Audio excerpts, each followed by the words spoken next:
Hello,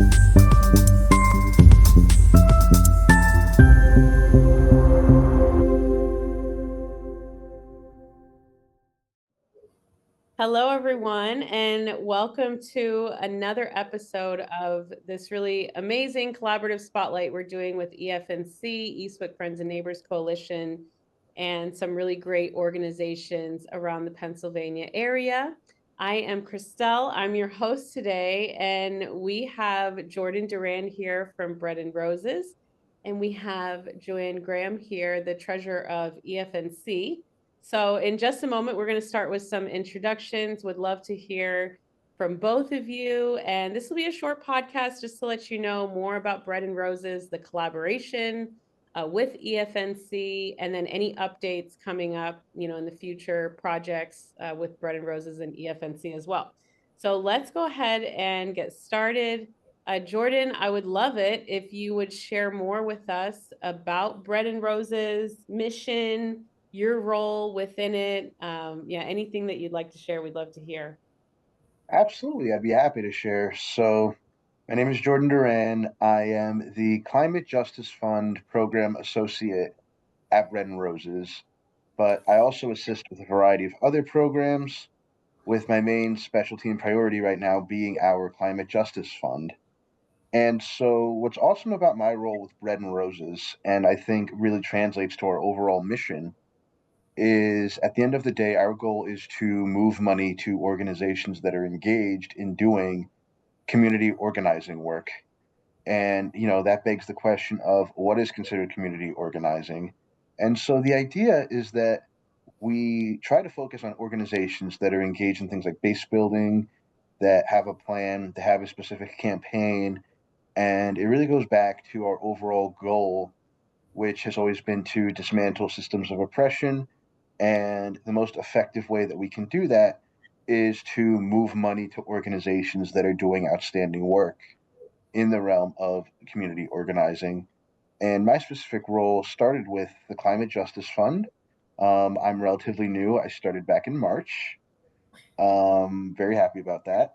And yeah, we were able to give a variety of grants to, I believe, 18 organizations for a Climate Justice Fund, ranging anywhere from $15,000 to $25,000, which was awesome, incredibly rewarding, and we really got to build connection with some organizations doing genuinely outstanding work. And if I were to describe the work that Bread and Roses does, it is about analyzing harmful institutions and trying to contribute and move money to organizations that are dedicated to challenging the status quo and working to dismantle said systems of oppression. Another fund I've worked on is our Parents and Caregivers Fund, along with our Phoebus Criminal Justice Initiative Fund, for basically engaging with criminal justice reform and orgs that are committed to doing so and to moving systemic change within the criminal justice system. And we're getting started with our Gender Justice Organizing Fund this fall. And we've also got Racial and Economic Justice in the spring and renewing our Climate Justice Fund program. So, just a quick little blurb is Bread and Roses, our primary focus is dismantling systems of oppression and really highlighting the local community organizations doing that strong grassroots organizing within the community. That's amazing. Do you have a ton of grant writers? That's a lot of moving around. And you said you helped 18 organizations receive funding. Is that what you said the 18 was? Yes, 18 organizations received funding in our most recent Climate Justice Fund program That's amazing. across two tracks, track one being 15,000 and track two being 25,000. And that's just one of the funds, Yeah. right? So how many funds do you all have as a whole? Um, right now we have climate justice, we have the Opportunity Fund, we have the Gender Justice Organizing Fund, we have the Racial and Economic Justice Fund, we've got Parents and Caregivers just wrapped up, we've got the Phoebus Criminal Justice Initiative Fund. So there's definitely a good amount. To your point, there is a lot. Yeah. on with When you that. say you all are moving money to the places that need it, it's like yeah, that's definitely happening. That's amazing. Thank you. And Joanne, I'd love to kind of pass it to you as our wonderful representative from EFNC and the treasurer. I'd love for you to share more about this collaboration, this exciting collaboration between EFNC and Bread and Roses. Absolutely, my pleasure. Jordan, you and I are just meeting, but Bread and Roses and EF&C has a 10-year collaboration. So we first became involved with Bread and Roses in 2015. Bread and Roses awarded Eastwick Friends and Neighbors Coalition, recognized us and awarded us well, we received 3 grants. Let me just say this. And the first, we had the Tribute to Change Community Empowerment Award. So I know you're familiar with that one. That was in July 2015. And then in June 2016, there's so much I'm stuttering. In June 2016, we had a $10,000 grant award. We had a $10,000 grant award in June 2017 and a $20,000 grant award in June 2020. So I believe that was actually the end of the year. So that was more like December, October, November, the fall of 2020, let me just say that. And that was part of the Black Liberation Now Fund. I don't know if you were probably not on board during that time, Jordan, but that was funding that we did not even have to apply for. We received it based on our application of the previous 2 awards. But I might want to step back a little bit and just tell you why we were recognized for the Community Empowerment Award. So I'll give you a brief, I'm looking at my clock here for you, Christelle. I won't go over the time, but our story, EF&C's story, began in January of 2012. Actually, 10 residents of the Eastwick community came together to address some quality of life issues. We called ourselves the Committee of 10. And we were very diligent. We wanted to make sure things like short dumping, there were a few home invasions, and there was no lighting where the SEPTA rail station was along Mary Alonzo. So those are the reasons we came together in January 2012. Now, we were very vigilant, as I said, we were looking out for what's going on to make sure we remain safe in our community. So that vigilance paid off because in April just a few months later, 2012, one of our committee members was walking his dog one morning and noticed some surveying going on in the community. He questioned it and found out, long story short, that a $100 million development project was underway for our community that we knew nothing about. We quickly contacted Heinz Refuge. We realized that City Council was going to vote on this and likely was going to go in favor of the developers in just a month. So we had very little time to organize. We met up with the Sierra Club, Delaware Riverkeeper Network, Friends of Giant Heinz Refuge, and the amazing Amy Laura Khan, who was an attorney of the Philadelphia, gosh, I shouldn't stutter here, but Amy Laura Khan, she was one of the attorneys with Philcott.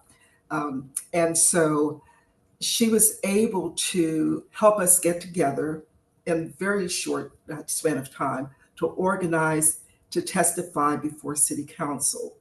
So we testified before City Council, and the hearing was they didn't decide on that particular date. Everything was tabled until November.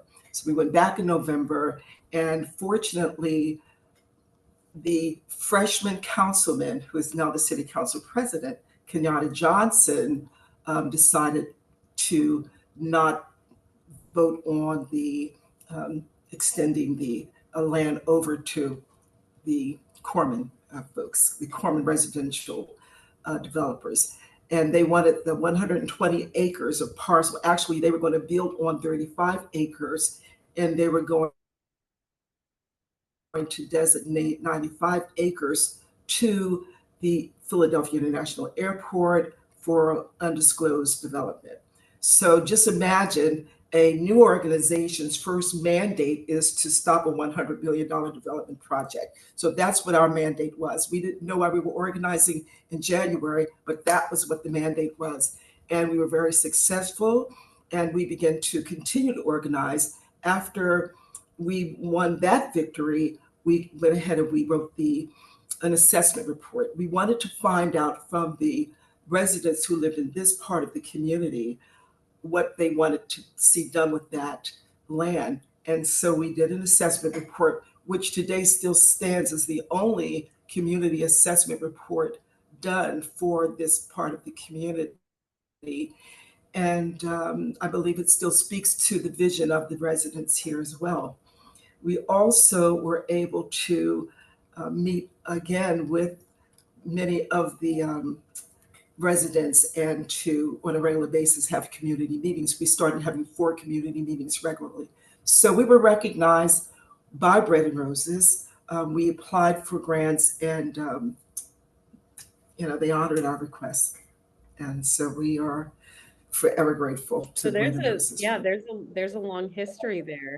I love it. Yes. That's really great. Is there any collaboration happening right now? What could potential future collaboration look like? Well, actually, sorry. Sorry, go ahead, Jordan, and then You're totally okay. I would love that. I mean, obviously being on the newer side, I love, the specifics of hearing the story about you folks, and I would definitely love for an opportunity to work together on a project. And it sounds like there might be something along that line. So with that, I'd love to hear what Joan has to say about that. Oh, I'd love that as well. In fact, I did get an email from your amazing executive director, Casey Cook. She is phenomenal. And she did talk to me about the Giving Project. And I did put it on my calendar to see just how I could perhaps help. One of our members, our former president, Terry Williams, he actually spent I think it's 4 months, and it's very intense. So I am aware of most of what it encounters, but I have to dig more deeper into it to make sure it's something that I can have the time to give the just time and interest to it. But it is amazing that the work that's done, the funds that are raised, is hundreds of thousands of dollars that are raised during this process. And it's just a phenomenal process. And I take my hat off. I actually want to participate so that I can learn because fundraising is very needed within our community organizations. So I have not said yay or nay, Jordan, but I am looking into it. Oh my goodness, Joanne, I love it. Anyone that gets you on their team also is very blessed. So this is great. I love it. As we close out, I'd love to hear from you, Jordan, about the current project that you have, the Giving Project. Can you tell us a little bit more about that?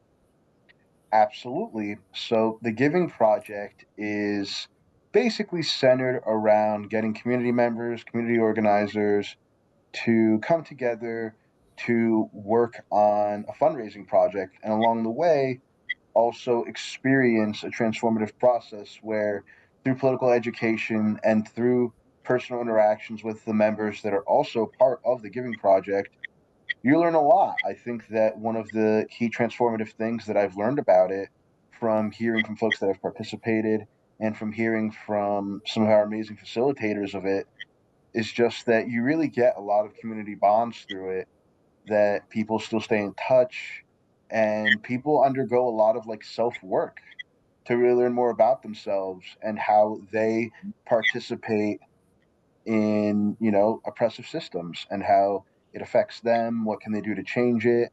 And with this particular Giving Project that's happening in the fall, it is going to be the Gender Justice Organizing Fund. And I think that in this current political climate, it's more important than ever that we really center focus and do committed fundraising towards trying to support organizations that, even in this climate, are dedicated to engaging in gender justice organizing. So I think that that's why it's one of the projects I'm most excited to work on, because I am a volunteer organizer when I'm not working. So for me, the fight and the struggle doesn't really end, and this is one that's really important to me. So I'm really looking forward to it. And I would encourage anybody that might be interested to reach out and see if you can participate in the Gender Justice Giving Project. Awesome. Thank you so much. Thank you, both of you. I really appreciate you taking the time to do this mini podcast to learn more about Bread and Roses, as well as the collaboration that has happened and will continue to happen. That is the goal of these sessions here. So I'd love to hear any final last words that you'd like to share. We'll go to you, Jordan, and then end with Joanne and close out the podcast. Just thank you for having me. It's very nice to meet you, Joanne. A 10-year history is awesome, and I know that I'm new, but I'm definitely looking forward to seeing and hearing more from you because you seem lovely. And Stell, thank you so much for having me. Honestly, this is a very pleasant, relaxed way of spending my Fridays, so I appreciate it. Very good energy. You know, I have a beautiful garden in the background over here, so Awesome. Joanne, Well, any final words for me? yes, I would just like to say, kudos, kudos, kudos to Bread and Roses. Community Fund has a 50-year distinguished history of funding grassroots movements in climate justice and social equity. In a time when funding for environmental justice is shrinking, Bread and Roses remains the leading supporter of grassroots action in the Philadelphia region, the leading proponents of support. They have fostered a culture where people feel heard, respected, and supported, ensuring that diverse perspectives influence decisions. EF&C has been a proud recipient of their funding, and we hope to continue that relationship. Thank you so much, Jordan. Amazing. I love it. Thank you both so much. Have a wonderful evening. And thank you everyone for watching.